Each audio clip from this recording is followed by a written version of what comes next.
ভারত পাকিস্তানের যুদ্ধের দামামা, গোলাগুলি অব্যাহত। লাহোরে ভারতীয় ড্রোন ভূপাতিতের দাবি, প্রতিশোধের প্রতিজ্ঞা শাহবাজ শরীফের। সর্বদলীয় বৈঠক বসছেন মোদি। দেশ ছাড়লেন সাবেক রাষ্ট্রপতি আব্দুল হামিদ। হত্যা মামলা থাকলেও বিমানবন্দর দিয়ে গেলেন ব্যাংকক। খুনিদের নিরাপদে দেশ থেকে সুযোগ দেয় হাসনাত আবদুল্লার ক্ষোভ। শেখ হাসিনার পর এবার ব্রিটিশ এমপি টিউলিপ সিদ্দিককে 14 মে দুদকে তলব। গুলশানের অবৈধভাবে ফ্ল্যাট নেয়ার নথি জব্দ করতে রাজউকের চেয়ারম্যানকে চিঠি। মানবতা বিরোধী অপরাধ মামলায় মৃত্যুদণ্ডের আদেশের বিরুদ্ধে এটিএম আজহারের আপিল শুনানি চলছে। মুক্ত হয়ে দলের নেতৃত্বে ভূমিকা রাখবেন আশা জামায়াত আমিরের। গ্যাস আসে না এখন, আমরা 1 ঘন্টা বন্ধ রাখি, আবার 1 ঘন্টা চালাই। আপাতত বিকল্প দিয়ে চালার চেষ্টা করেন আপনারা। এবং নিয়মিত বিল দিয়েও মিলছে না গ্যাস, জ্বলছে না চুলা। সিএনজি স্টেশনে গাড়ির সারি, বিকল্প খুঁজতে বলছে তিতাস। অনুসন্ধান ও উত্তোলনের তাগিদ বিশেষজ্ঞের।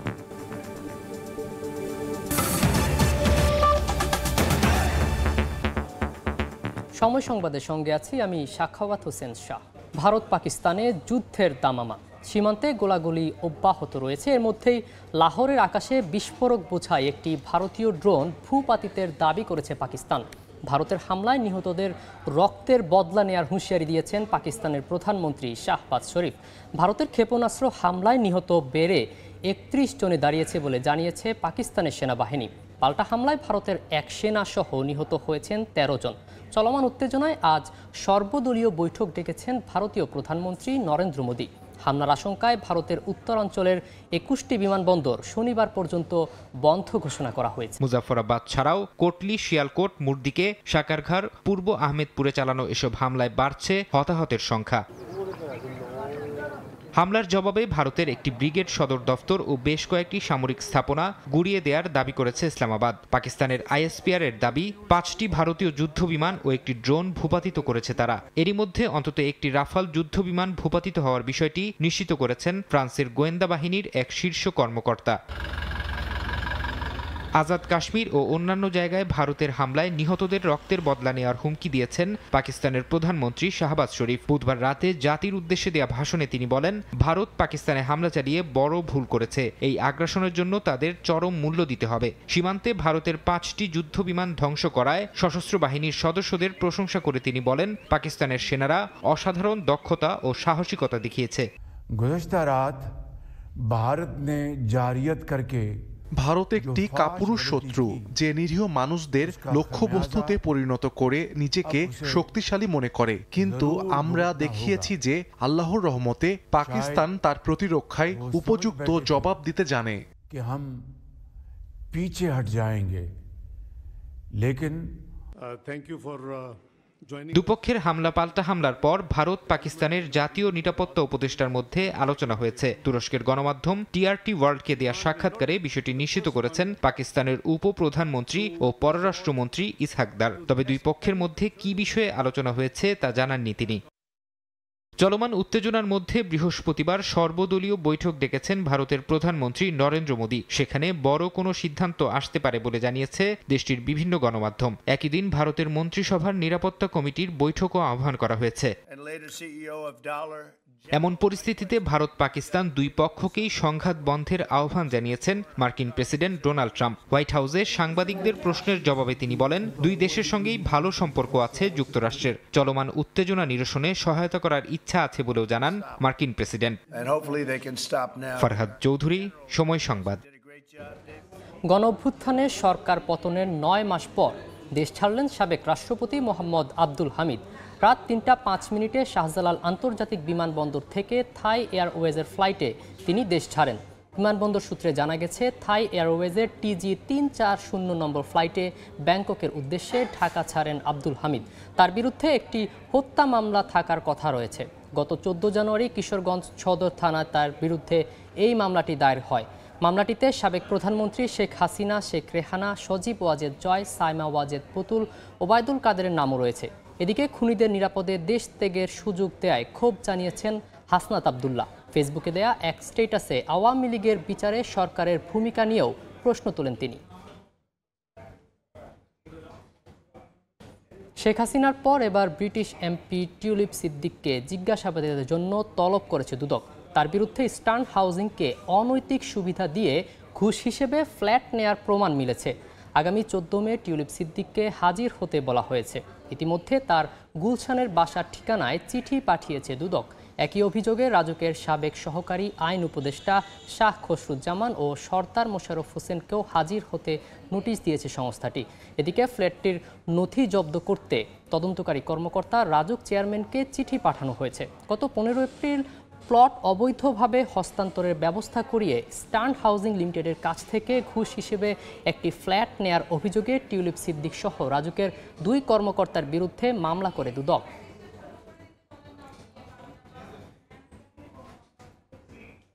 মানবতা বিরোধী অপরাধ মামলায় মৃত্যুদণ্ডাদেশের বিরুদ্ধে জামায়াতের ইসলামীর নেতা এটিএম আজহারুল ইসলামের আপিল শুনানির দ্বিতীয় দিনের মধ্যে শুরু হয়েছে। প্রধান বিচারপতি সৈয়দ রিফাত আহমেদের সমন্বয়ে গঠিত 7 সদস্যের বেঞ্চে দ্বিতীয় দিনের শুনানি শুরু হয়। এর আগে মঙ্গলবার প্রথম দিনের শুনানি হয়। ওই দিন মামলার সাক্ষ্য প্রমাণের নানা অসঙ্গতি তুলে ধরেন আজহারের আইনজীবী। 71 মানবতা বিরোধী অপরাধের মামলায় রিভিউ থেকে আপিল শুনানি করার ঘটনা এটি প্রথম। এটিএম আজহারুল ইসলামের আইনজীবী জানান, বিচারের ক্ষেত্রে আন্তর্জাতিক আইনের রীতিনীতি না মানায় ন্যায়ভ্রষ্ট বিচার করা হয়েছে। মহান মুক্তিযুদ্ধের সময় রংপুর অঞ্চলে মানবতা বিরোধী অপরাধের দায়ে 2014 সালের 30 ডিসেম্বর আজহারকে মৃত্যুদণ্ড দেন আন্তর্জাতিক অপরাধ ট্রাইব্যুনাল। এ রায়ের বিরুদ্ধে আপিল করেন জামায়াতের এই নেতা। জুলাই গণহত্যার বিচার না হলে দেশে ফ্যাসিবাদ আরও ভয়ঙ্কর রূপে ফিরে আসবে বলে মন্তব্য করেছেন জামায়াতে ইসলামের আমির ডাক্তার শফিকুর রহমান। বাদ ফজর রাজধানীর আজিমপুর কবরস্থানে সদ্য প্রয়াত ব্যারিস্টার আব্দুর রাজ্জাকের কবর জিয়ারত শেষে একথা বলেন তিনি। জানান, দেশের মানুষ এখনও ন্যায় বিচার থেকে বঞ্চিত। মৃত্যুদণ্ডপ্রাপ্ত জামায়াত নেতা এটিএম আজহারুল ইসলাম ন্যায় বিচার পাবেন বলে আশা প্রকাশ করেন তিনি। ডাক্তার শফিকুর রহমান জানান, আওয়ামী সরকারের নির্যাতনের শিকার হলেও আজীবন সত্যের পক্ষে লড়াই করেছেন ব্যারিস্টার আব্দুর রাজ্জাক।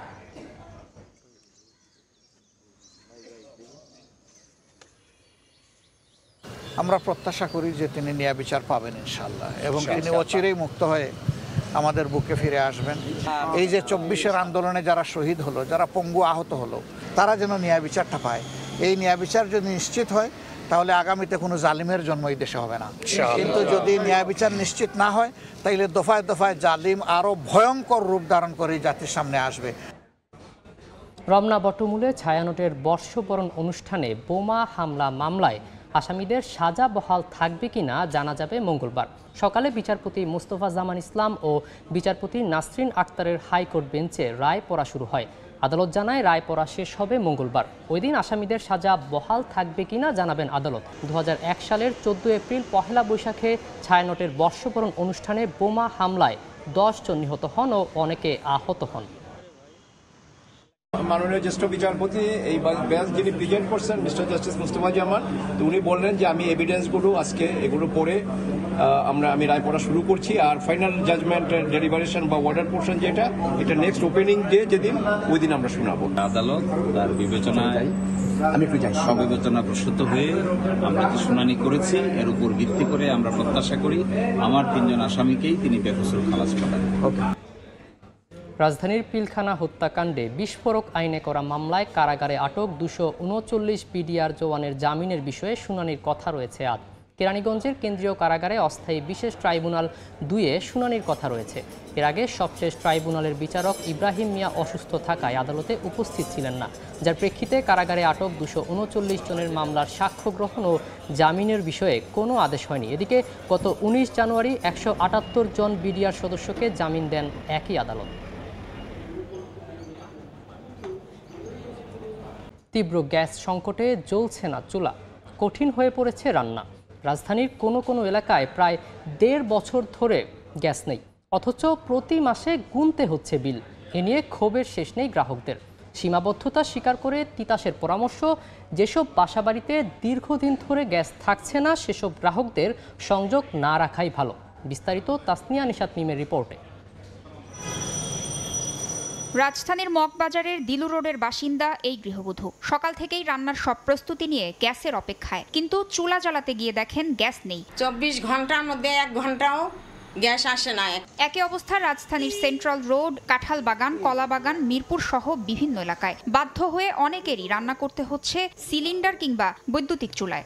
আজকে 1.5-2 বছর যাবত একদম থাকেই না, গেলে 2-3 দিনও আসে না। ফোন করছি ওই তিতাস অফিসে, ওনারা বলছে আপনারা অমুক অফিসে যান, অমুক জায়গায় যান, কিন্তু আমরা লিখিতভাবে ওনাদের আবেদন জানায় আসছি, কিন্তু তাতে কোনো লাভ হয়নি। সিএনজি স্টেশনগুলোতে যানবাহনের দীর্ঘ সারি, ঘন্টার পর ঘন্টা অপেক্ষা যেন স্বাভাবিক ঘটনায় পরিণত। আমরা এখনো পর্যন্ত জানতে পারলাম না যে কবে নাগাদের সমাধান হবে। আমলি সরকার থাকতেই সমস্যা, ওতে বলা যাওয়ার পরে আর এটার উন্নতি হয় না এখনো। তিতাস বলছে চাহিদার তুলনায় গ্যাসের সরবরাহ প্রায় 400 মিলিয়ন ঘনফুট কম। এই ঘাটতির কারণেই ভোগান্তি পোহাতে হচ্ছে গ্রাহকদের। আপনি যেটা বলেছেন 4 বছর আমি গ্যাস পাই না, তাহলে উনি কেন গ্যাস কানেকশনটা রেখেছেন? যিনি গ্যাস পাচ্ছেন না 4 বছর ধরে, উনি যদি গ্যাস সংযোগটা না রাখতেন, ওই 1000 টাকা উনি কিন্তু সিলিন্ডার দিয়ে চালাতে পারতেন।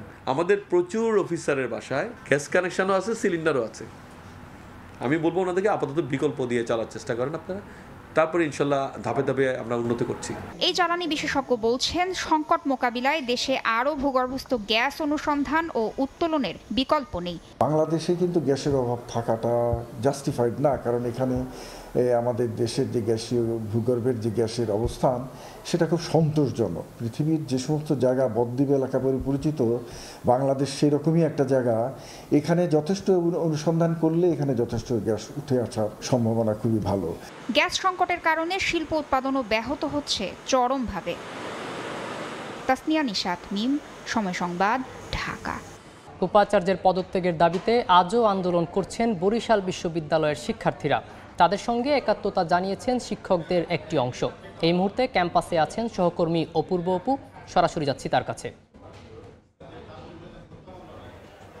বরিশাল বিশ্ববিদ্যালয়ের উপাচার্য ডক্টর সুচিতা শারমিনের পদত্যাগের দাবিতে আজও উত্তাল রয়েছে বরিশাল বিশ্ববিদ্যালয়ে।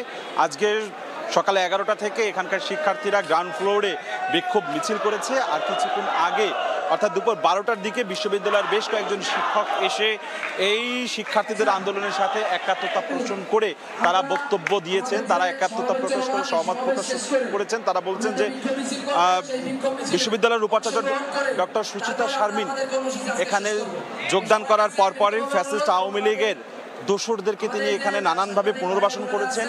শিক্ষার্থীদের যে কোনো যৌক্তিক আন্দোলন করতে গেলে তাদেরকে হয়রানির জন্য মামলা করেছেন, জিডি করেছেন এবং বেশ কয়েকজন এই বিশ্ববিদ্যালয়ের সিন্ডিকেট সদস্য এবং শিক্ষককে তিনি অপসারণ করার প্রতিবাদ জানিয়েছেন। সব মিলেই তারা প্রথমে 22 দফা, পরে 4 দফা, সবশেষে এখন 1 দফা দাবিতে এই আন্দোলন চালাচ্ছে।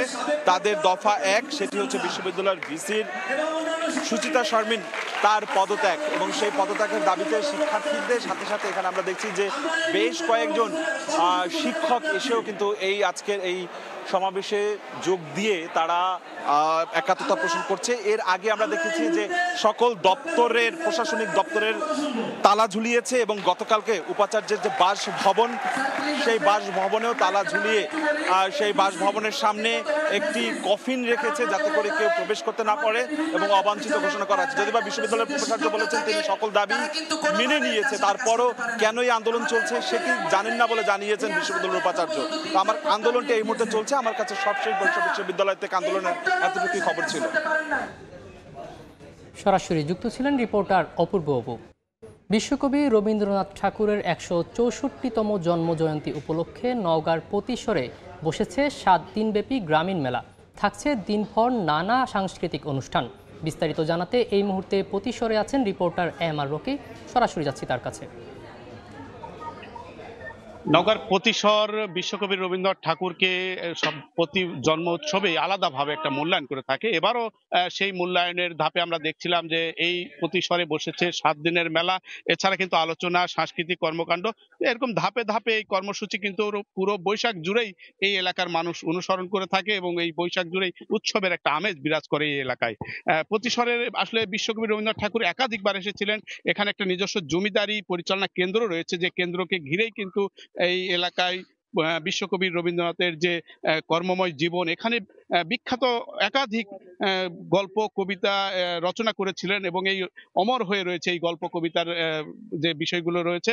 এবং দিনব্যাপী এই কর্মসূচিতে আসলে আমরা যেটা দেখছিলাম, এখানকার যে কৃষ্টি বা এখানে স্থানীয়ভাবে একটা মেলা বসে, সেই মেলায় কিন্তু 7 দিন ব্যাপী চলে এবং এই মেলায় আশপাশের অতিথি আনা নেওয়া একটা পালা পার্বণ, এই এলাকায় ধান কেটে তোলার পর এই একটা আনন্দের উচ্ছ্বাস কিন্তু এই রবীন্দ্র জন্মজয়ন্তীকে ঘিরেই এখানে প্রতিফলিত হয়। এবং প্রতি বছরই হলে এবারও একটু ভিন্ন ধারায় আমরা দেখছিলাম, কারণ এবার ধান কেটে তোলার পর বৈশাখের যে পুরো উচ্ছ্বাসটা এই জন্মজয়ন্তীতে কিন্তু পরিপূর্ণভাবে ফুটে উঠেছে। এবং সব মিলে এই জন্মজয়ন্তীকে ঘিরে রবীন্দ্রনাথের এই স্মৃতি বিজড়িত নওগাঁর প্রতিশর, তারাও কিন্তু দীর্ঘ প্রতীক্ষার পর এরকম একটা উৎসবের জন্য একটা তারা উচ্ছ্বাস প্রকাশ করছেন এবং আগামী সপ্তাহ ধরেই কিন্তু এই উচ্ছ্বাসটা অব্যাহত থাকবে এই বরেন্দ্র জনপদের নওগাঁর প্রতিশরে। এই ছিল নওগাঁর সার্বিক বিশ্বকবি রবীন্দ্রনাথ ঠাকুরের জন্মজয়ন্তীর খবর, মেলার খবর আমার কাছে। সরাসরি যুক্ত ছিলাম নওগাঁর প্রতিশর থেকে। এবার বাণিজ্যের সংবাদ।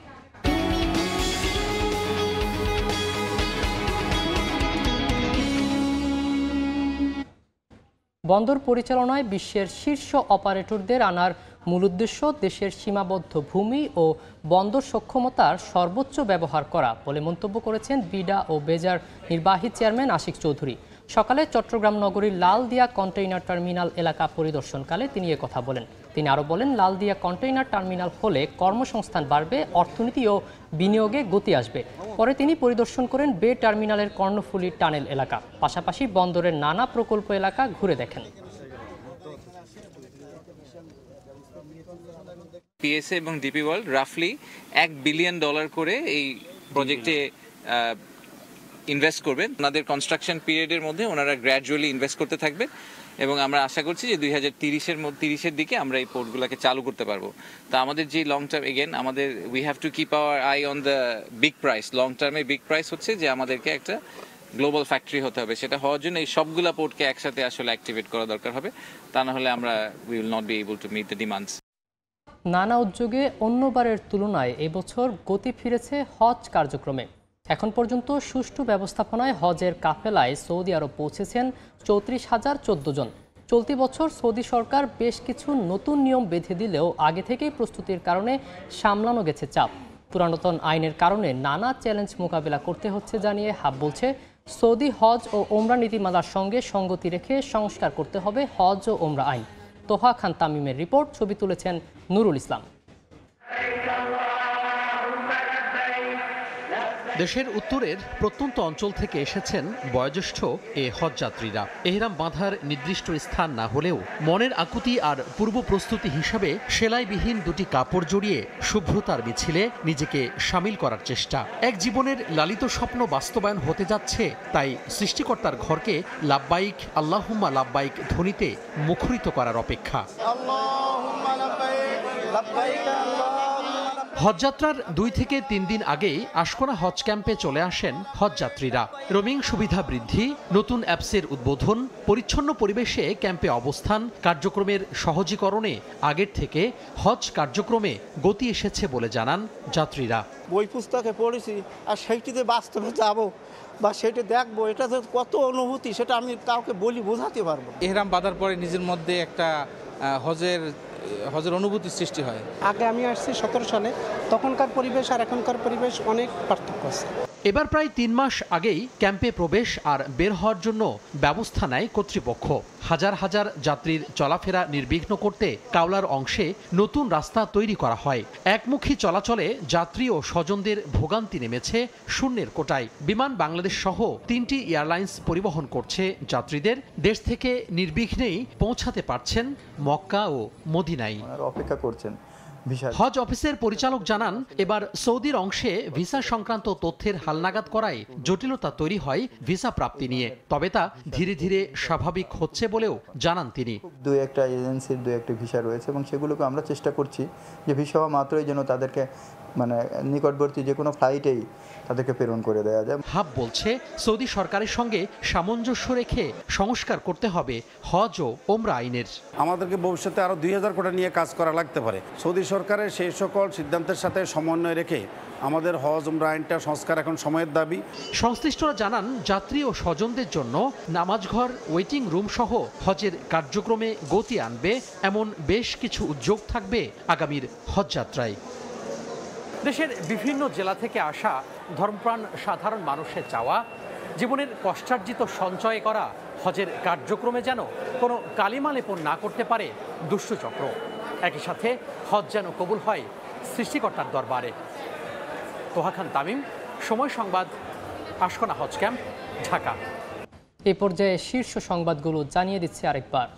দেশ ছাড়লেন সাবেক রাষ্ট্রপতি আব্দুল হামিদ। শাহজালাল বিমানবন্দর দিয়ে গেলেন ব্যাংকক। খুনিদের নিরাপদে দেশ থেকে সুযোগ দেয় হাসনাত আবদুল্লাহর ক্ষোভ। এবং শেখ হাসিনার পর এবার ব্রিটিশ এমপি টিউলিপ সিদ্দিককে 14 মে দুদকে তলব। গুলশানের অবৈধভাবে ফ্ল্যাট নেয়ার নথি জব্দ করতে রাজুকের চেয়ারম্যানকে চিঠি।